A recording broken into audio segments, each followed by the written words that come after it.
저도 어릴 적에는 여러 가지를 따졌던 것 같아요.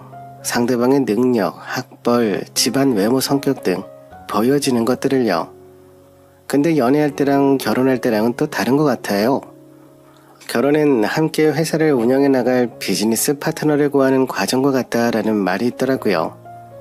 결혼 전에는 이런 말을 이해하지 못했어요. 그런데 결혼을 해보니 저는 그 말에 이제 전적으로 동의하게 됐네요. 남편과 우리는 결혼 전부터 굉장히 오랜 기간을 함께 했어요. 나는 30살, 남편은 33살에 결혼을 했는데요. 저 대학교 1학년 때 동아리에서 처음 만났으니까요. 남편은 당시 제가 들어갔던 동아리 회장이었어요. 남들 앞에서 적극적이고 성실하고 용기 있는 모습에 제가 푹 빠졌답니다. 근데 저희는 데이트를 할 수 있는 시간이 많이 없었어요. 남편은 대학생이었지만 동시에 고시생이었거든요. 항상 무언가 큰 성취를 해야 한다는 압박감이 있는 사람이었고, 그래서 남들 놀 시간에도 공부하느라 저희는 문이뿐인 연애를 했다고도 볼 수 있겠네요. 그래도 동아리 때 만나는 시간만큼은 너무너무 기대됐어요. 동아리 내에서는 말도 잘하고 사람들과도 잘 어울리고 또 일도 열심히 하며 목표를 향해 달려가는 남편이 참 멋있었거든요. 그래서 제발 고시가 빨리 끝나기를 기도하며 대학 시절을 보냈던 것 같아요.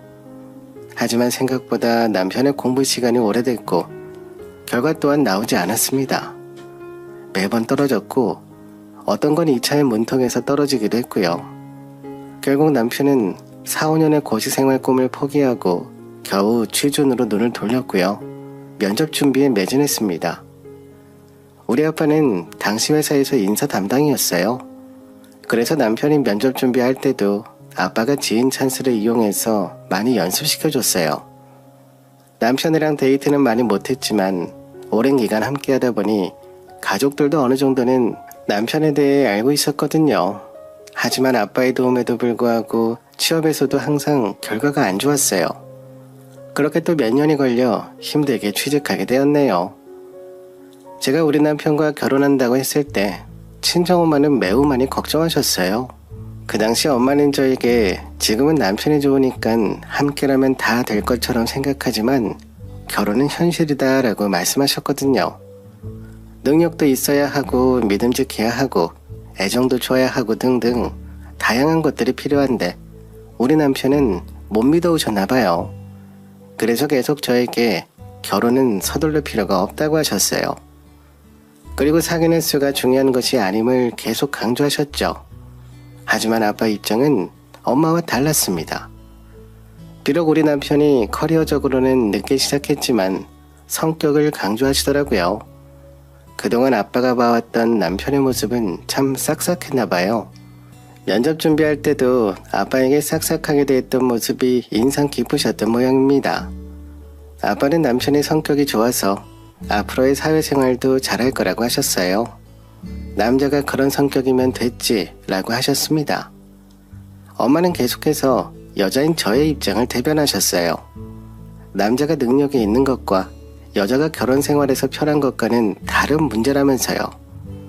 하지만 당시 저도 남편을 사랑했고 따라서 저는 아빠의 힘을 빌려 엄마를 함께 설득하기에 나섰습니다. 돌이켜보니 그때 우리 엄마 말씀이 참 현명했네요. 엄마 말을 들을 걸 그랬어요. 여러분들은 결혼의 중요한 시점에 누군가 크게 반대를 하신다면 그 말을 꼭 귀 기울여서 들으셔야 돼요. 반대 입장을 무조건 따라야 하는 건 아니지만 어떤 부분이 문제시되는지 정확하게 인지하고 결혼하는 것과 제대로 인지하지 못하고 결혼하는 것은 하늘과 땅 차이니까요. 그 부분을 갖고 결혼 전에 남편과 함께 터놓고 이야기해보는 것도 참 좋은 방법이라고 생각해요. 비록 저는 못했지만요. 어렵게 입사한 회사에 남편은 굉장히 잘 적응하는 것처럼 보였습니다. 겉에서 남들이 보기에는 인간관계도 좋고 회사에 성실하게 잘 다녔으니까요. 특히나 회사 높으신 분들이 오시는 회식 자리 같은 곳에는 언제나 빠짐없이 참석했으니 회사 내에서도 예쁨을 많이 받았죠. 하지만 저는 알잖아요. 남편의 내면은 보여지는 것과 완전히 달랐습니다. 앞서 말했듯이 남편은 거의 20대를 바쳐서 고시 준비를 하던 사람이었고 그거에 대한 결과를 얻지 못한 사람이었어요. 사실상 취업은 그에게 고시 실패로 인한 도피처였을 뿐이었습니다. 여기서 우리 남편의 성격을 좀 유추하실 수 있을 것 같나요? 남편은 남들에게 보여주는 것을 매우 중요시 여기는 사람이에요. 어디서든 인정받아야 되죠. 그래서 고시를 통해 신분 상승이 가능하다 믿었고, 고시에 합격하면 남들이 본인을 인정해 줄 것이라 믿었어요. 취업도 비슷한 맥락이었죠. 본인이 고시가 안 돼서 취업을 선택한 것이 아님을 증명하기 위해 회사에서의 이미지를 구축하는 데 목을 맸던 겁니다. 하지만 남편은 본인이 진정으로 원하는 직업이 아니었기에, 그리고 대부분의 사람들이 박수 쳐주는 대기업이 아니었기 때문에 실제로 회사에 그리 정이 없다는 걸 저는 알고 있었습니다. 개인적으로 저는 남편이 마음가짐을 조금 바꾸길 희망했어요. 본인의 위치에서 최선을 다해보는 연습을 해야겠다는 생각으로요. 남들에게 보여주기 식으로만 열심히 살아온 게 아닌가 생각해요. 이런 말하기 좀 그렇지만 고시 공부도 진짜 열심히 한 걸까 하는 의문이 들어요. 그럼에도 불구하고 남편을 크게 말릴 수는 없었어요. 20대에 그를 사로잡고 있던 꿈을 알았기 때문일까요? 회사에 다니면서도 집에 와서는 괴리감에 힘들어하는 남편에게 강요하지를 못하겠더라고요. 그래서 저는 말했죠. 진정으로 원하는 것이 무엇인지 알아냈으면 좋겠다고요. 원하는 것이 보여지는 것인지, 경제력인지, 아니면 진정으로 원하는 특정 분야인지 등등이요. 개인적으로 저는 직업에 귀천이 없다고 생각해요. 여러분들은 어떻게 생각하세요? 자기가 타고 태어난 것들이 있잖아요. 그리고 원하는 것이 있을 거고요. 혹시 고시 공부를 다시 하고 싶은 생각이 있냐고요. 그랬더니 남편은 그럴 생각은 추워도 없다라고 하더라고요. 이제는 그 분야 자체에도 진절머리가 난 것 같아요. 이번 직업 변경의 기로에서는 남편이 꼭 본인이 진정으로 원하는 것들을 했으면 좋겠어요. 그리고 저도 이제 어느 정도 나이를 먹었으니 진정으로 도와줄 수 있을 것 같거든요. 정신적으로나 물질적으로나요. 그렇게 저희는 오랜 대화를 나눈 끝에 남편은 개인 사업을 꾸려보고 싶다 털어놨고, 결국 남편은 사직서를 냈습니다. 전 일단 남편의 꿈을 응원했습니다. 아직은 여유가 있다 생각되었으니까요. 저는 졸업하자마자 제가 원하던 커리어도 한 번에 가질 수 있었고요. 또래에 비해 돈도 잘 벌고 있었습니다. 경제적으로는 저 하나 먹고 살 만큼은 충분했죠. 저희 집안 자체도 어려운 편이 아니라서 부모님이 많이 도와주시거든요. 그래서 어쩌면 엄마가 이 결혼을 반대하셨던 거였는지는 모르겠네요. 근데 뭐 어쩌겠어요. 이미 지난 일이니까요. 남편은 인터넷으로 하는 쇼핑몰을 운영한다 했는데 싼 값에 대량으로 물건을 가져와서 그때그때 시기에 맞는 물건을 올려서 파는 일을 했습니다. 나중에는 저도 남편을 돕기 위해서 회사를 그만두게 됐고요. 3,000원짜리 슬리퍼도 팔아보고 우산도 팔아보고 종류 가리지 않고 싸고 좋은 물건을 가져다가 파는 일을 했죠.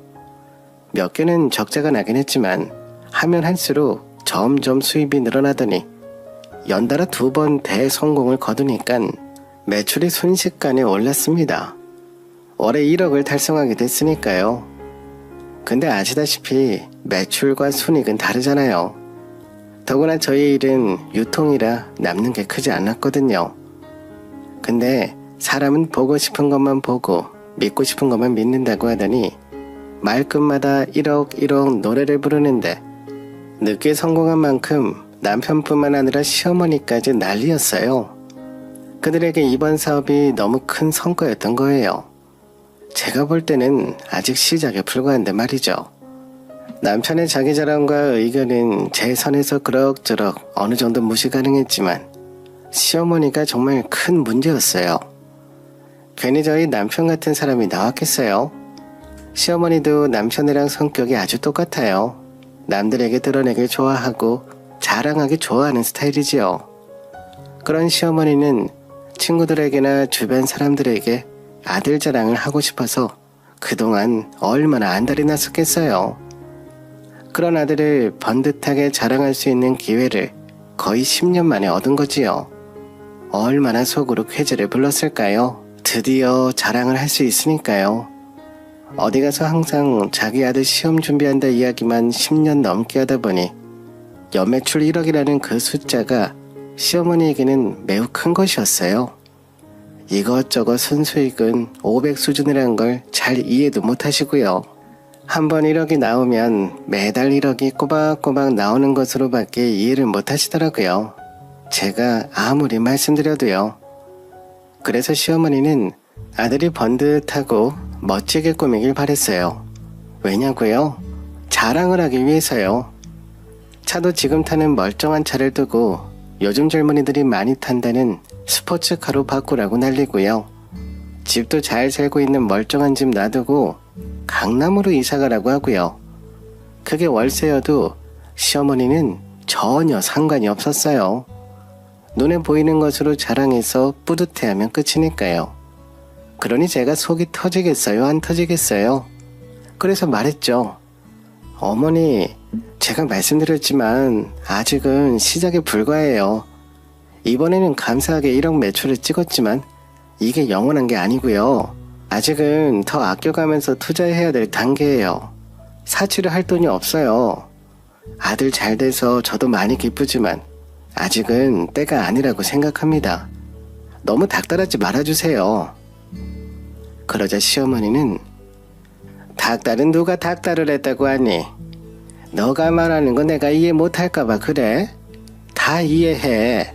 너가 말한 그 투자 있지? 우리 아들이 꾸미고 화려하게 다니는 게 장기적으로 사업을 위한 투자야. 요즘 잘 나가는 CEO들 봐봐라. 텔레비 나오잖아. 비싼 거 타고 다니고 하니까 사람들이 와 하고 보기 얼마나 좋니? 우리 아들도 CEO인데 그렇게 다녀야지. 어머니, 그건 TV에 나오는 모습이잖아요.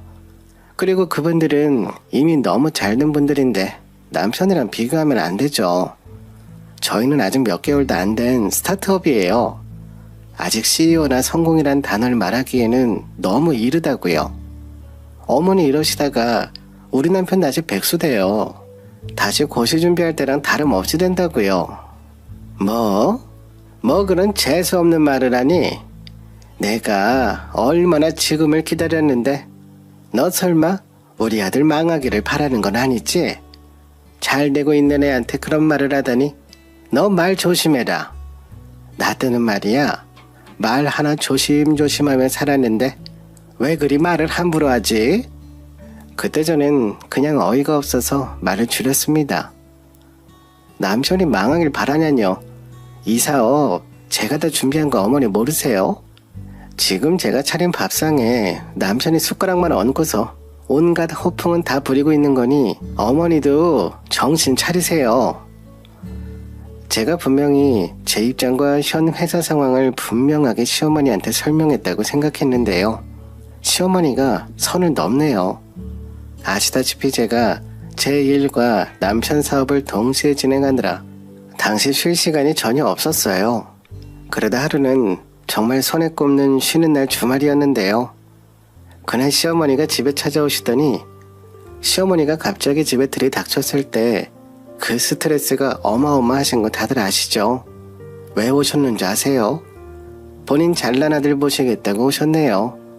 그런데 오셔서 하는 말을 들으니 더 과간이었어요. 잘 있었니? 우리 잘난 멋진 아들 덕 좀 보려고 내가 왔다. 나 친구 많은 거 알지? 친구들에게도 자랑했어. 우리 아들 사업 성공했다고.